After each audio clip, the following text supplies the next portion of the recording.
Focus on Shelton this morning, brought to you by our Community Credit Union. Morning, Vicki. Good morning. We got two great guests in studio, Andy Arnes and Mark Ziegler from the city. Morning, guys. Good morning. Morning. Talking Turner Street, updates on the project there, as well as some Arts Commission business. Andy, let's start with you on Turner. It was this week you guys started work? It's on the 20th. Yeah, the they 20th, started that okay. project on the 20th. And so the first phase of that lasts about 6 weeks, so through the end of March.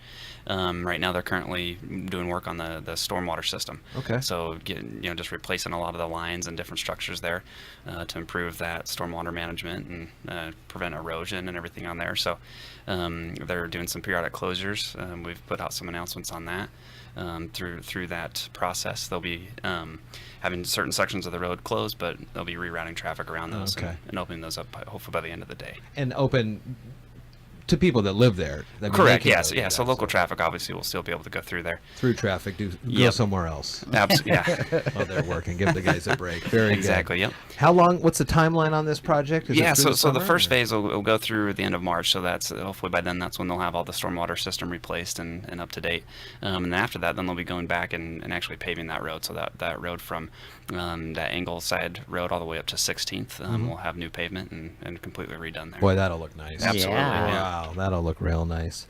Mark, we have got some new art that people can look at, and then next week their opportunity to make their own art. That's right. Yeah. The Shelton Arts Commission's been really busy lately, and last night we hung 3 of the 4 artists in the Civic Center rotating art gallery. The 4th is coming in today. Hopefully we'll have her 3 pieces in, but we have 4 brand new artists up in the gallery.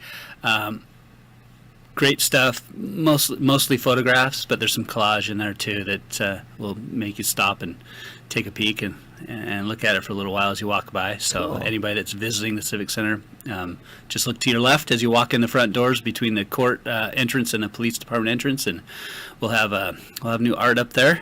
And then we also are kicking off Empty Bowls with the first date on Wednesday the 7th next week.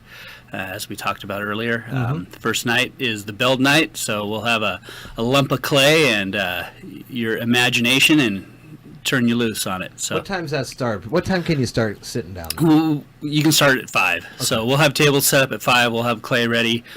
We advertise at 5 to 7, so come in anytime between 5 and 7. We're usually cleaning up a little later, so if you can't make it till 6:30, 6:45, and you really want to come in and make a bowl, come on in. And do that. There's nothing.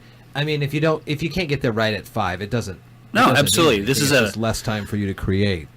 If you need 2 hours, some people need 2 hours. Some people need 10 minutes. Yeah, there have been years where it's been both for me. Exactly right. 10 minutes and 2 hours. Depends how the creative juices are flowing that day. But yeah, absolutely, you can come on in anytime. There's always space to saddle in to a table with neighbors, friends, maybe even a stranger that for sure. can share some ideas while you're molding that clay. Start a stranger, end a friend, though. That's right. For Absolutely sure. right. And then the culmination is a couple weeks down the road, and it's benefits, and you got a lot of the restaurants around that are... Yeah, Smoke and Mo's, Kern's Kitchen, Olympic Bakery, Taylor's Shellfish, The Strip, Sisters, I don't want to leave them out, have been generous enough to donate soup and bread for the culminating night on the 21st.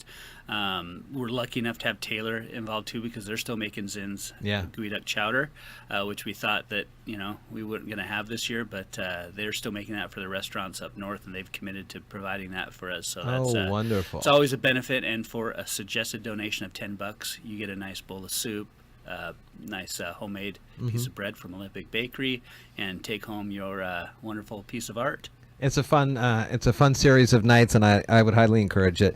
You come out and you get involved with Empty Bowls. It's been a lot of fun over the years that we've done it. And we average somewhere about $1,700 to $2,000 a year for the Saints Pantry Food Bank, and it's after the holidays where they get the bulk of their donations, and they can really use that this time of year. Cool. Very nice. Good stuff.